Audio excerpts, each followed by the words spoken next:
কাজ করছে।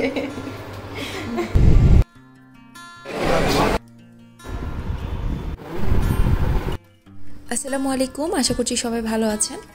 সবাইকে ঈদ মোবারক। ঈদ মোবারক জানাতে জানাতে একটু দেরি হয়ে গেল, আসলে বিভিন্ন ব্যস্ততার কারণে ভিডিওগুলো আপলোড দিতে আমার একটু দেরি হয়ে গেল।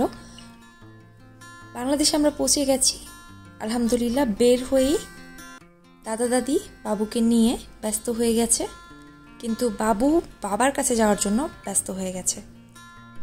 এয়ারপোর্ট থেকে বের হয়ে মনটা অনেক খারাপ হয়ে গেছে। আমাদের একটা লাগেজ পাওয়া যায় নাই, তো কমপ্লেন করে রেখে আসছে রাফি। প্রায় 2 ঘন্টা চেষ্টার পরেও খুঁজে পাওয়া যায় নাই। তো দেখা যাক কি হয়, পাওয়া যাবে কি না। সবার জন্য আমি যে গিফটগুলো নিয়ে আসছি ওইগুলো সব ওই লাগেজে আছে। আমাদের আস্তে আস্তে দেরি হয়ে যাওয়ায় আজকে আর আমরা গ্রামের বাড়িতে যাই নাই। ইনশাল্লাহ আগামীকালকে যাব, চিন্তা ভাবনা আছে যাওয়ার। এখন যদি আল্লাহ নেয় তাহলে যাওয়া হবে। পানি খাবে? পানি দিব? তো বাসায় এসে কাঁঠাল বিচি পেয়ে বাবু সারাক্ষণ এটা দিয়ে খেলাধুলা করেছে। কি পানি খাবে? এটা নিবে? ওইটা নিবে। আচ্ছা নাও। গ্রামে আমার দেবর গেছে গোশত নিয়ে আসতে, আর এদিকে সবাই মিলে গোল হয়ে বসে বাবুর কার্যকলাপ দেখছে। ব্যথা পাইব না, আস্তে আস্তে খুব।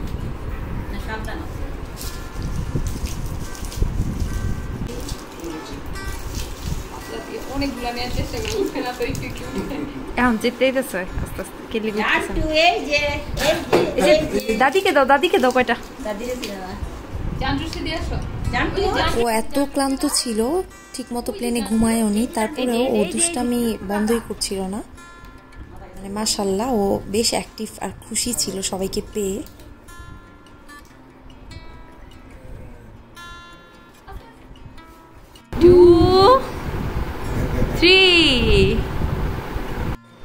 প্লেনে ও তেমন একটা খায়নি, একদম অল্প খেয়েছে। তো এখন ডাল ভাত নিয়েছি একটা বাটিতে, আর একটা বাটিতে সেমাই নিয়েছি। দেখি কোনটা খায়, খাইয়ে একটু চেষ্টা করব ঘুম পাড়িয়ে দেওয়ার। বাসায় এসে সে সারাক্ষণ দাদার কাছেই থেকেছে, আর মাশাআল্লাহ দাদাও অনেক খুশি।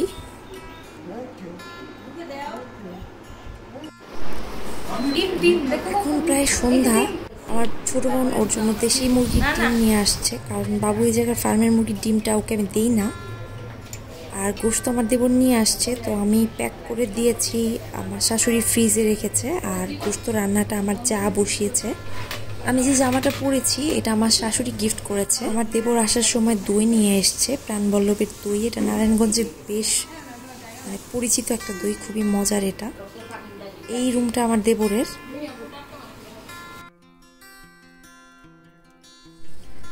শাশুড়ি আর 2 বউ মিলে দই খাচ্ছিলাম আর একটুখানি টুকটাক গল্প করছিলাম। তো এদিকে আমার চাচি শাশুড়ি অনেক খাবার পাঠিয়েছে। ওনারা যেহেতু গ্রামে আছে, কোরবানিটা মেনটেন ওনারাই করেছে, সবকিছুর তদারকি। তো ভুনা খিচুড়ি একদম গরম গরম রান্না করে পাঠিয়েছে আমাদের জন্য।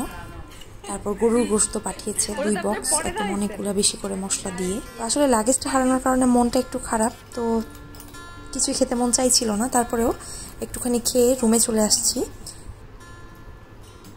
এই যে ক্লান্ত বিধ্বস্ত আমার অবস্থা, আর এই যে রুমের অবস্থা। রাফি এসেই ঘুমিয়ে পড়েছে। এখন প্রায় রাত 10টা বাজে, ও এখনো ঘুমাচ্ছে।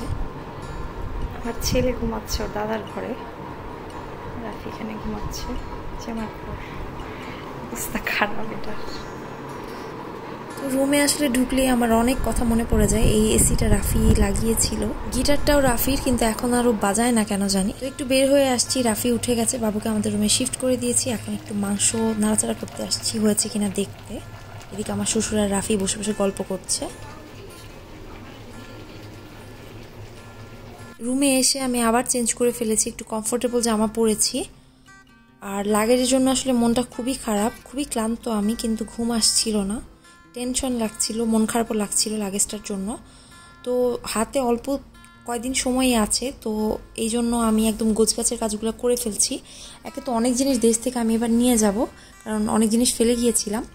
প্লাস এই ঘরে যেহেতু আমার যা শিফট হবে থাকবে ওরা, তো এই জন্য আমি কিছু ক্যাবিনেটের তাক ওদের জন্য খালি করে দিয়ে যাব। আমি মোটামুটি সবগুলো তাকে অনেক কিছু রেখেছিলাম, তো খালি করে দিলে কয়েকটা তাক ওরা সুন্দর করে রাখতে পারবে অনেক জিনিস। এই যে আমার এই কাতান শাড়িগুলা, এর মধ্যে আমার মায়ের বিয়ের শাড়িও আছে, এগুলো নিয়ে যাবো। আর এখানে বাবুর কিছু কাপড় চোপড় আছে, সেগুলোও নিয়ে যাব।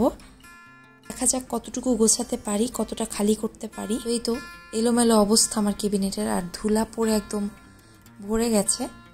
আমার স্কিন কেয়ারের সব জিনিসপত্র ওই লাগেজটাতে থাকার কারণে আমি ফেস ওয়াশ দিয়ে ভালো মতো মুখটাও পরিষ্কার করতে পারিনি, এই জন্য আরও বেশি বিরক্ত লাগছে। তো ইনশাল্লাহ পেয়ে যাব। সবাই ভালো থাকবেন, আজকের মতো এখানে বিদায় নিচ্ছি। আল্লাহ হাফেজ।